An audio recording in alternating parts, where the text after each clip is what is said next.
Hello friends, last lecture में हम लोगों ने सेक्शन 10 और सेक्शन 11 डिस्कस किया था। सेक्शन 11 में हम लोगों ने ये डिस्कस किया था कि capacity of parties to contract. वहाँ पे हम लोगों ने माइनर को देखा कि माइनर ये पर्सन है कॉन्ट्रैक्ट में आने के लिए एलिजिबल नहीं है।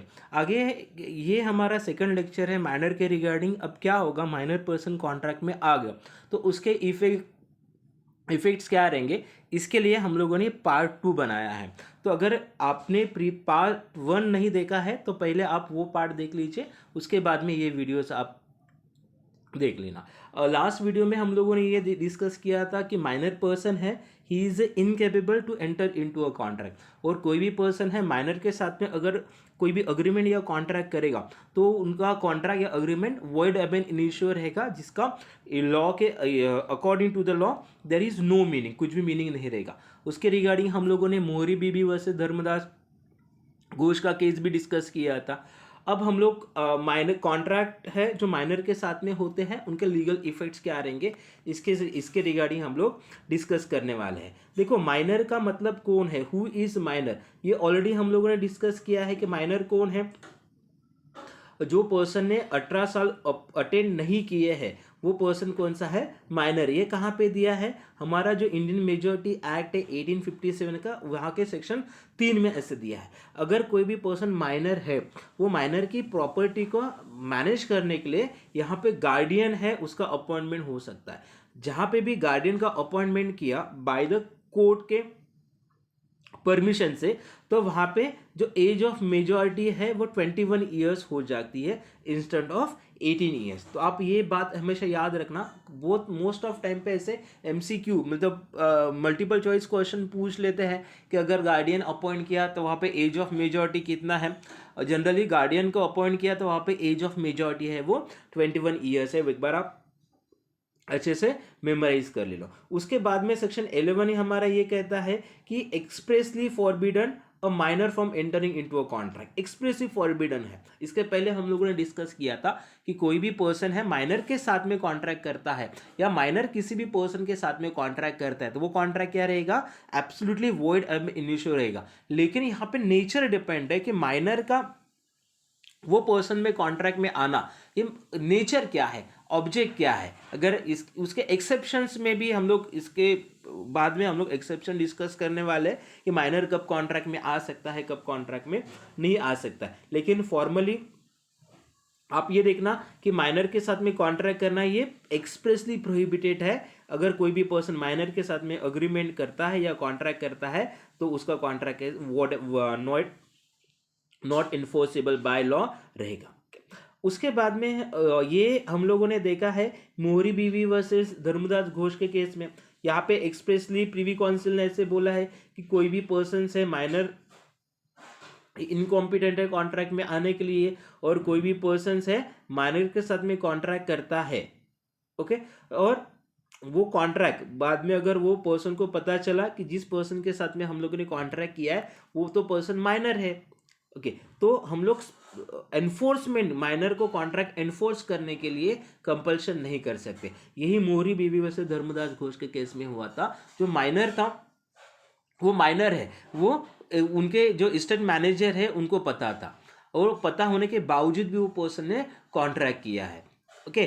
तो ये केस में प्रीवी काउंसिल ने ऐसे बोला है कि minor is not entitled to repay the amount, वो मॉर्गेज अमाउंट है, माइनर पर्सन एंटाइटल नहीं है रिपे करने के लिए। सेम ये एक बार थोड़ा सा क्या करना आप, ये जो केस है प्रीवियस लेक्चर में हम लोगों ने अच्छे से डिस्कस किए, वहां पे जाके आप वहां पे देख लेना। यहाँ पे माइनर पर्सन को क्या है, ये स्पेशल प्रोटेक्शन मिलता है because by his age, because उसका एज है माइनर, वो 18 साल से कम होने की वजह से वो पर्सन्स के अगेंस्ट में हम स्पेसिफिक इन्फोर्समेंट ऑफ कॉन्ट्रैक्ट है वो नहीं करवा सकते। लेकिन ऐसा एक सेम केस है हमारे पास में आया है जो कि हम लोगों ने इसके पहले डिस्कस किया था, खान, ये वाला खानगुल का केस है। जस्ट मोमेंट मैं आपको ये केस बताता हूँ, ओके।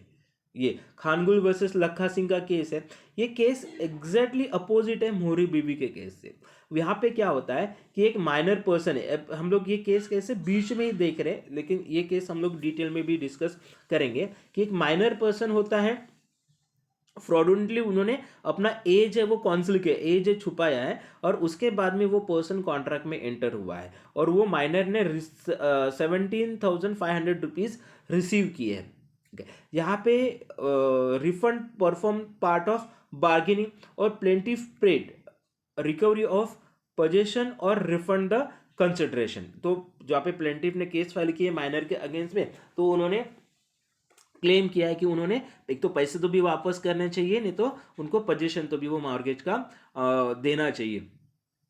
तो वहाँ पे क्वेश्चन था specifically enforcement of minor contract ये रिगार्डिंग। देखो यहाँ पे प्रीवी काउंसिल ने क्या किया है, क्या बोला है वहाँ पे कि यहाँ पे माइनर जो पर्सन है, बिटवीन माइनर जो पर्सन है ही इज रिस्पॉन्सिबल, वो रिस्पॉन्सिबल है। वो क्यों रिस्पॉन्सिबल है ये कॉन्ट्रैक्ट को परफॉर्म करने के रिगार्डिंग? तो सेक्शन 33 है, 33 specific relief act, minor comes the court as a plaintiff, he can be compelled to disgorge म्हणजे surrender his gain under the agreement. ये क्यों बोला है वहां पे कि देखो यहाँ पे माइनर जो पर्सन है, माइनर पर्सन ने क्या किया है यहाँ पे कि वो कॉन्ट्रैक्ट में तो एंटर हुआ है माइनर, जब वो कॉन्ट्रैक्ट में एंटर हुआ तो उसने क्या किया है, जो फैक्ट्स है कि वो पर्सन क्या है माइनर है, लेकिन वो माइनर नहीं है, वो मेजर है करके बता रहा है, और उसके ऊपर में वो इंटेंशनली उनको बता रहा है। लेकिन मोहरी बीबी के केस में क्या था कि जो दूसरा पर्सन है वो उनको पता था कि ये पर्सन माइनर है, फिर भी उन्होंने कॉन्ट्रैक्ट किया, और यहाँ पे लखा सिंह के वर्सेस खानगुल के केस में उन्होंने जो फैक्ट है वो हाइड किए है, वो छुपाए। इसी के वजह से जो लखा सिंह का जो केस है, खानगुल वर्सेस लखा सिंह का केस है, वो एनफोर्सेबल बाय लॉ है, तो वो केस वॉइड के कैटेगरीज में नहीं आएगा। ओके, या फिर डॉक्ट्रिन ऑफ इक्विटेबल है या डॉक्ट्रिन ऑफ इक्विटी है, वो वहाँ पे ये केस में अप्लाई होता है। तो हम लोग उसके जो हम लोग प्रीवियसली जहाँ पे हम लोगों का लेक्चर स्टार्ट था वहाँ से हम लोग ये कंटिन्यू करते हैं। तो हम लोगों ने ये देखा, इसके बाद में हम लोग ये देखेंगे एक और केस डिस्कस करेंगे। तो यहाँ पे एक और केस है श्रीकाकुलम सुब्रमण्यम वर्सेस कुरा सुब्बाराव। ये केस में the order to pay off the promissory note and mortgage debt of his father, the minor son and his mother sold a piece of land to the holders of the promissory note in satisfaction of the note, and he was also able to pay off the mortgage debt and resign possession of the land. Afterwards the minor brought an action to recover the back of land.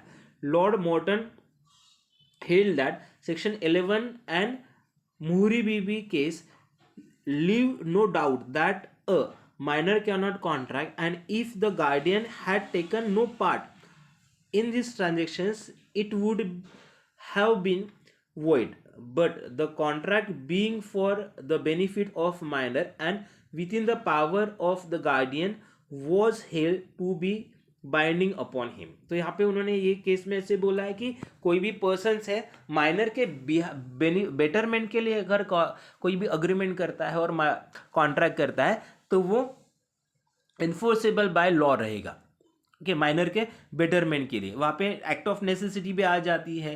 तो या अगर minor है, minor को कुछ provide करना है education के लिए या हेल्थ के लिए, उसके रिगार्डिंग अगर गार्डियन कॉन्ट्रैक्ट में आते हैं, उनका प्रॉपर्टी मॉर्गेज करते हैं, तो वो माइनर जब मेजर होगा उनके लिए भी वो सेम एप्लीकेबल होगा। ये शॉर्ट में ये केस में ऐसे बोला। तो यहाँ पे एक प्रिंसिपल है नो स्टॉपल अगेंस्ट माइनर। तो प्रिंसिपल ऑफ स्टॉपल है वो इंडियन एविडेंस एक्ट का प्रिंसिपल है, सेक्शन 115 में कहा है कि स्टॉपल का प्रिंसिपल मतलब क्या है कि किसी भी पर्सन ने एक वर्ड्स या एक प्रॉमिस या एक कमिटमेंट दिया है, फ्यूचर में जाके वो पर्सन है वो प्रॉमिस या कमिटमेंट से डिनाई नहीं कर सकता है। फॉर एग्जांपल, अगर मैंने ए नाम के पर्सन ने बी नाम के पर्सन के साथ में अग्रीमेंट किया है, अगर फ्यूचर में ये प्रॉपर्टी है मेरे पास, आगे मैं आपको ही वो प्रॉपर्टी सेल करूंगा, या प्रीवियस में ही प्रॉपर्टी का पोजीशन या ओनरशिप मिलने के पहले ही वो पर्सन ने क्या किया है, ऐसा कॉन्ट्रैक्ट किसी XYZ पर्सन के साथ में किया है और उनसे पूरा कंसिडरेशन उसने रिसीव किया।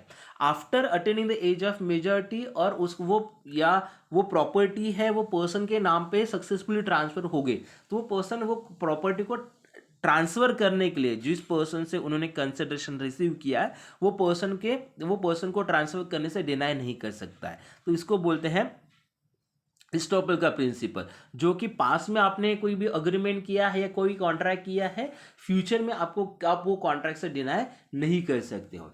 सेम द प्रिंसिपल ऑफ इस्टॉपल है वो हम लोग माइनर के अगेंस्ट में एनफोर्स नहीं कर सकते हैं।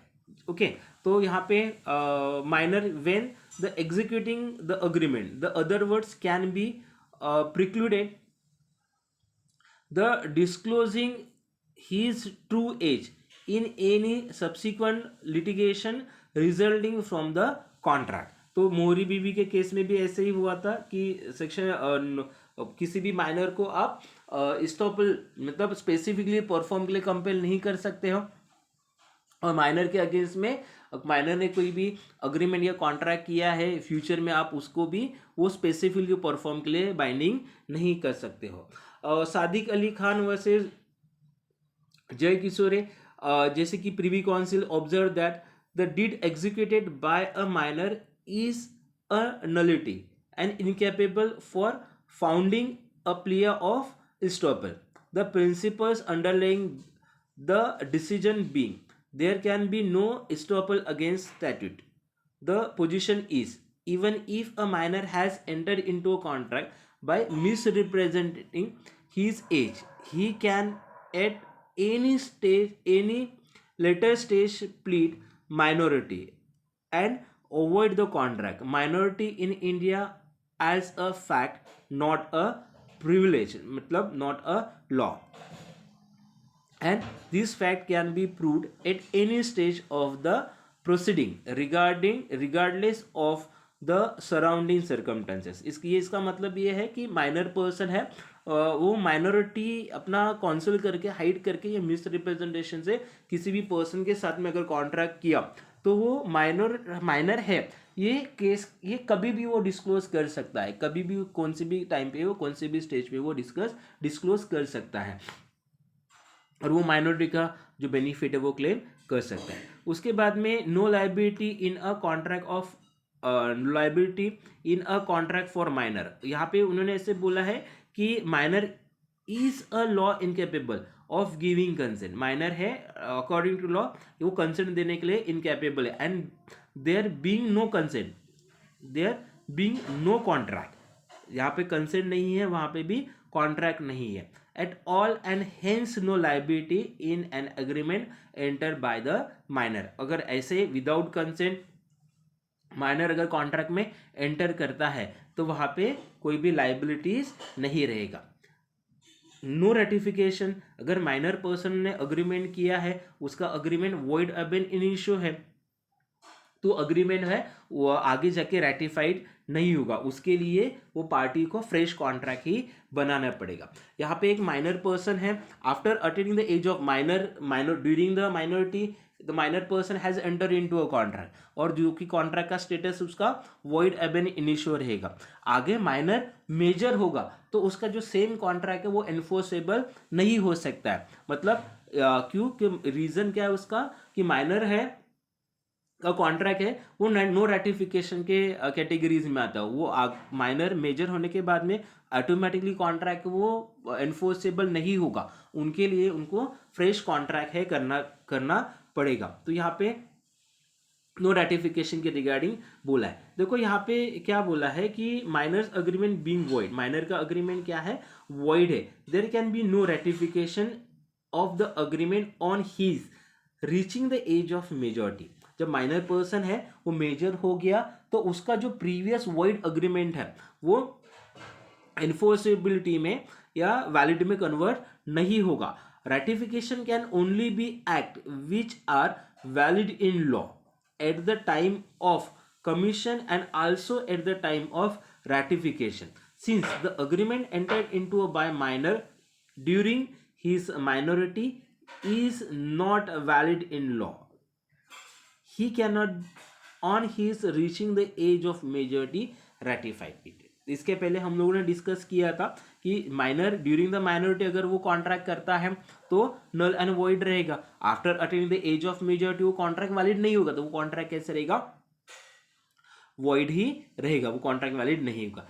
As if the eyes of law agreement does not exist at all. अगर माइनर पर्सन ने अग्रीमेंट या कॉन्ट्रैक्ट किया तो लॉ के अनुसार वो एनफोर्सेबल नहीं होगा.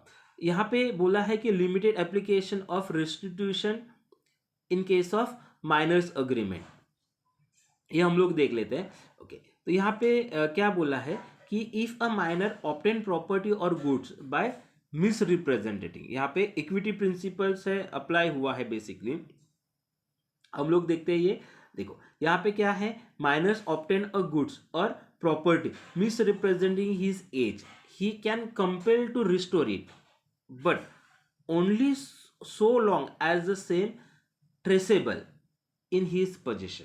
तो कब तक हम लोग उसको ट्रेस कर सकते हैं, जब तक वो प्रॉपर्टी ऑफ माइनर के पोजीशन में है तब तक. This known as a equitable doctrine of restitution. तो इक्विटेबल प्रिंसिपल है, ये इक्विटेबल डॉक्ट्रिन है, इसके रिगार्डिंग वो बात करता है. Where the minor has sold the goods और converted them, he cannot be made to repay the value of goods because that would amount to enforcing a void agreement.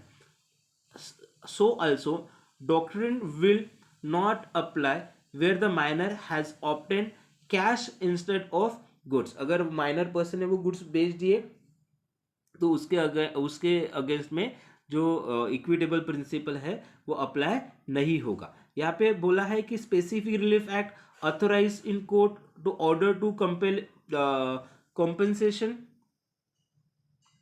but justify required to be paid by the party at whose instance a contract was cancelled. अगर उनके दूसरे party है उनके and से अगर contract cancel होता है तो वही इक्विटी प्रिंसिपल यहाँ पे एप्लीकेबल होगा. यहाँ पे हम लोगों ने मोहरी बीबी का केस है ऑलरेडी डिस्कस किया है.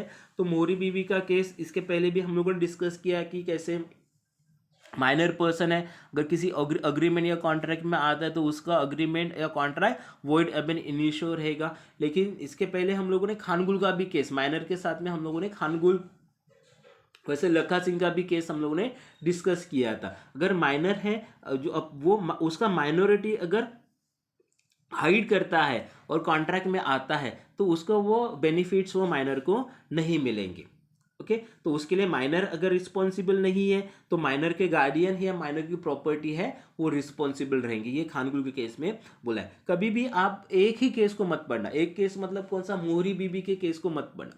मोहरी बीबी वैसे धर्मदास घोष का केस जब भी आप केस पढ़ोगे उसके साथ में आपको खानगुल वर्सेस लखा सिंह ये भी केस पढ़ना है. ओके, तो दोनों भी केसेस जब भी आप साइमल्टेनियसली पढ़ोगे तो आपको ये समझ में आ जाएगा. उसके बाद में हम लोग देखेंगे effects of contract benefits to minor. देखो यहाँ पे एक है कि माइनर पर्सन है, ओके, कोई भी कॉन्ट्रैक्ट करते हैं माइनर के साथ में, अगर वहाँ पे माइनर वो कॉन्ट्रैक्ट है माइनर के बेनिफिट्स के लिए रहेगा तो वो एनफोर्सेबल बाय लॉ है. ओके, फॉर एग्जाम्पल अगर किसी भी कॉन्ट्रैक्ट में माइनर ये प्रॉमिस ही है, माइनर ट्रांसफर ही है, तो वो कॉन्ट्रैक्ट एनफोर्सेबल बाय लॉ रहेगा. बिकॉज वो अगर वो कॉन्ट्रैक्ट माइनर के बेनिफिट्स के लिए हो रहा है तो हम लोग यहाँ पे देखेंगे राघवाचार्य वर्सेस श्रीनिवासन, ये केस देखेंगे. Minor is allowed to enforce a contract which he is of some benefits to him and under which he is required to bear no obligation. यहाँ पे ये केस में कैसे स्पेसिफिकली बोला है, क्या स्पेसिफिकली बोला है कि minor is allowed to enforce a contract. यहाँ पे कोर्ट क्या करेगा या लॉ क्या करेगा, माइनर्स को कॉन्ट्रैक्ट में आने के लिए अलाउ करेगा. कब कॉन्ट्रैक्ट में आने के लिए अलाउ करेगा? जब बेनिफिट टू हिम, जब माइनर को कोई बेनिफिट हो रहा है वो कॉन्ट्रैक्ट की तरफ, वो कॉन्ट्रैक्ट से, और वहां पे माइनर की कोई भी लाइबिलिटीज या ऑब्लिगेशंस माइनर के अगेंस्ट में अराइज नहीं हो रहे हैं.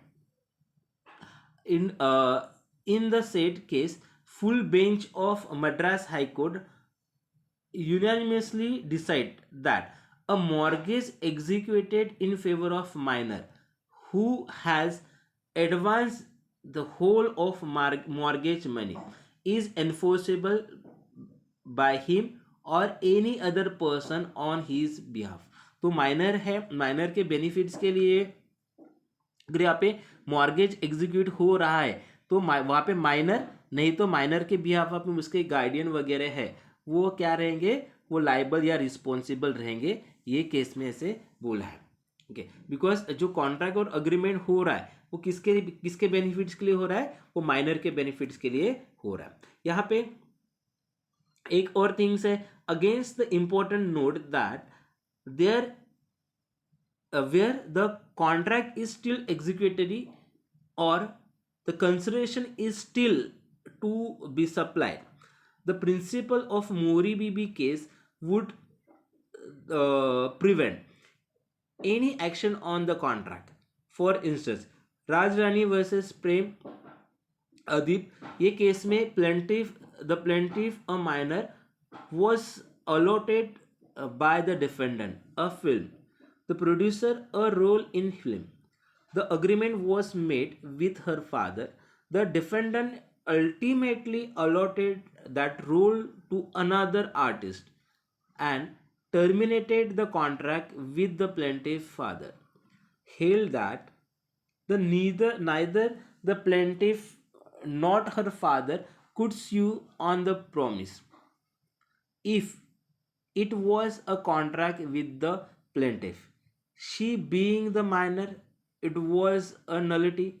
If it was a contract with her father, it was void for being without consideration. तो यहाँ पे क्या है, ये केस में ऐसे बोला है कि माइनर के साथ में कोई भी पर्सन कॉन्ट्रैक्ट करता है या डिफेंडेंट है allotted minor, the plaintiff minor was allotted by the defendant a film producer. The defendant ने क्या किया है, प्लेंटिफ को या माइनर को फिल्म में रोल देने का ऑफर किया है. बाद में उन्होंने खुद ही उनका जो कॉन्ट्रैक्ट है वो कैंसिल किया है. तो वहाँ पे क्या बोला है, तो वो माइनर है, वो स्पेसिफिकली एनफोर्स नहीं कर सकता वो कॉन्ट्रैक्ट को, बिकॉज वो क्या है, माइनर है. और फादर भी एनफोर्स नहीं करवा सकता बिकॉज फादर को कंसिडरेशन वो कॉन्ट्रैक्ट का नहीं मिला है इसके regarding. In the Indian apprenticeship act या apprentice act provide for contract in nature of contract for service which are binding on minor. Section 9 of the act required such contract to be made by guardian on behalf of the minor. ये ऐसे अगर ऐसे nature के कुछ contract रहेंगे वो contract minor के regarding क्या रहेंगे, बाइंडिंग रहेंगे. वैसा वैसा माइनर के रिगार्डिंग भी बाइंडिंग रहेंगे और जो पार्टी कॉन्ट्रैक्ट कर रही है उनके रिगार्डिंग भी क्या वो कॉन्ट्रैक्ट क्या बाइंडिंग रहेंगे. ओके, तो another contract which a prima facie the plaintiff of minor is a contract for his और her marriage. It is customary amongst most of the communities in India for parents to arrange marriage between their minor children, and law has to adopt itself to the habits and custom of the people. Khimji Kuverji versus लाल्फी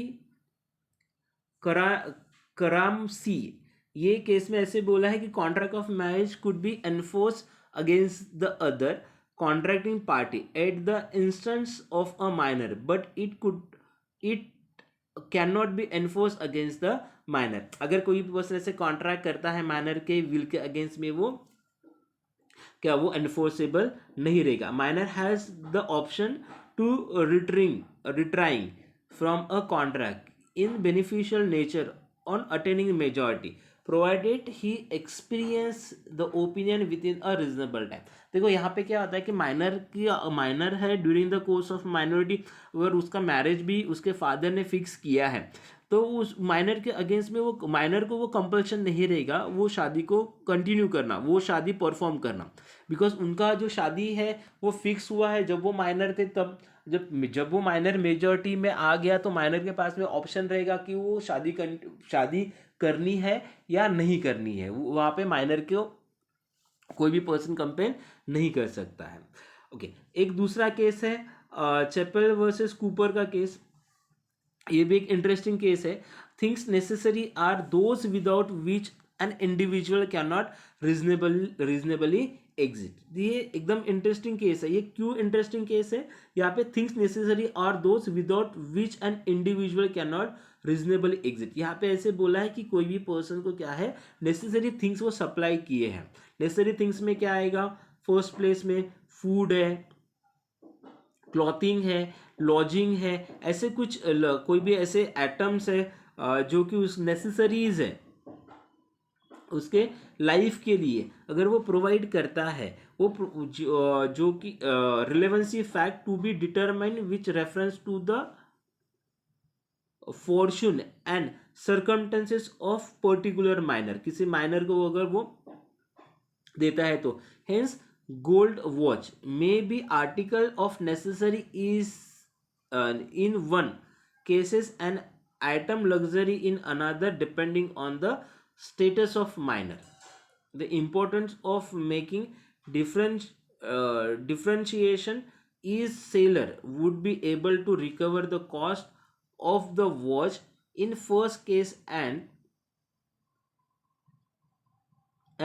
will have to suffer loss in second case. यहाँ पे ऐसे बोला है कि दो को, ये case में क्या है, कूपर के केस में यहाँ पे दो सर्कमस्टेंसेस उन्होंने बोले कि एक माइनर पर्सन को कोई भी नेसेसिटीज अगर आप प्रोवाइड कर रहे हो तो वो उसके बाद में आप क्या कर सकते हो, उनसे रिकवर कर सकते हो। अगर यहाँ पे क्वेश्चन आ गया व्हाट इज नेसेसिटी, नेसेसिटी का मतलब क्या है? नेसेसिटी का मतलब क्या है? माइनर के लाइवलीहुड के लिए जो कुछ भी है वो प्रोवाइड करना। अगर कोई भी गोल्ड वॉच है वो माइनर को प्रोवाइड कर रहा है, गोल्ड वॉच ये आर्टिकल माइनर को प्रोवाइड कर रहा है, वो लग्जरी एटम है, वो नेसेसिटी के कैटेगरीज में वो नहीं आता है। ओके, तो ऐसे दो सर्कमस्टेंसेस ये केस में बोले हैं। तो आप क्या करना, एक बार थोड़ा सा ये अच्छे से रीड करना तो आपको समझ में आ जाएगा। In minor in India can never be made personally for any good supply to him if he does not properly sufficient to satisfy the debt, the seller will have to suffer a loss.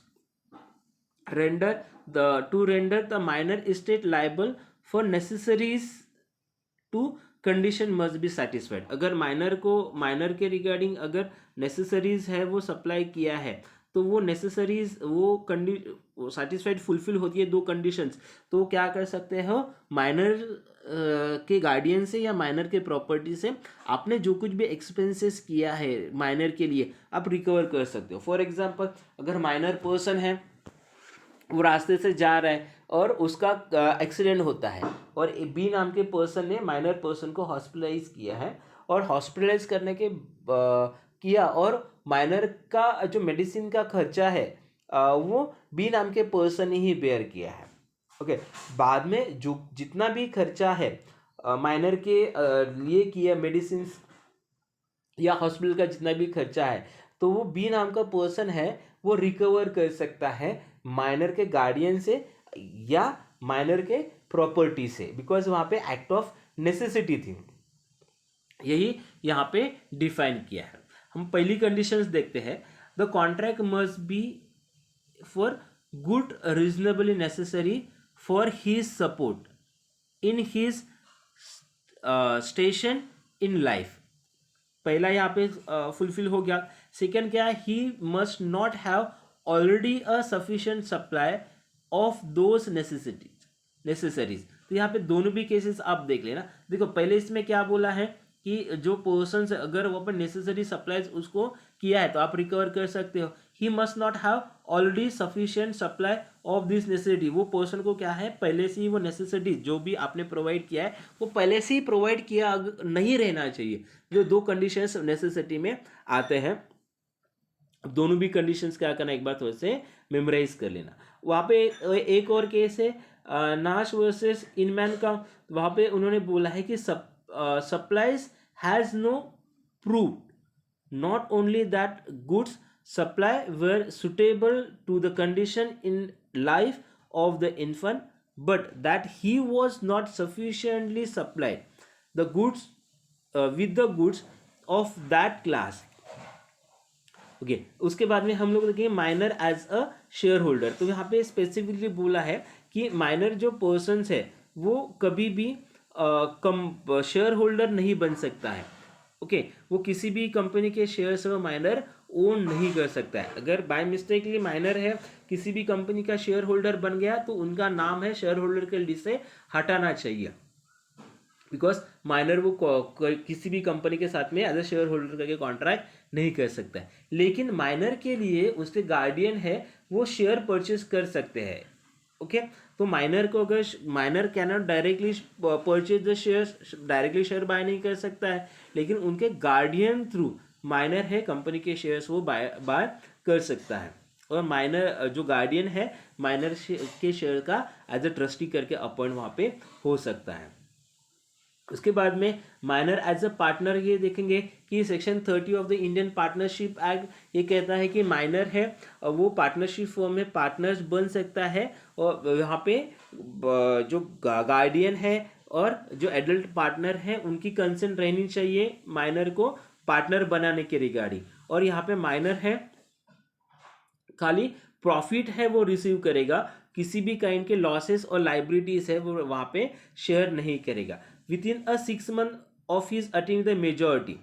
जब minor है वो 6 में उन्होंने majority attend की है मतलब वो major बन गया है, तो 6 month के अंदर में ही became aware of the status of minors partner and which form whichever he is later he required to elect the from one option. जब माइनर है वो अटेंड हो गया, मेजर हो गया, तो उसको क्या करना है, वो फॉर्म में कंटिन्यू रहना है या कंटिन्यू नहीं रहना है, उसको क्या करना है, ये ऑप्शंस दोनों में से एक ऑप्शन को सिलेक्ट करना है। कब सिलेक्ट करना है, once he became a major, वो मेजर बन गया उसके 6 month के अंदर में उसको ये डिसीजन लेना है। ओके कौन सा decision, whether he would like to continue as a partners of the firm और else would like to opt out. तो उसको क्या करना है, वो वहां से निकल जाना है। ये उसको 6 महीने के अंदर में डिसाइड करना है, जब वो मेजर हो गया तब से।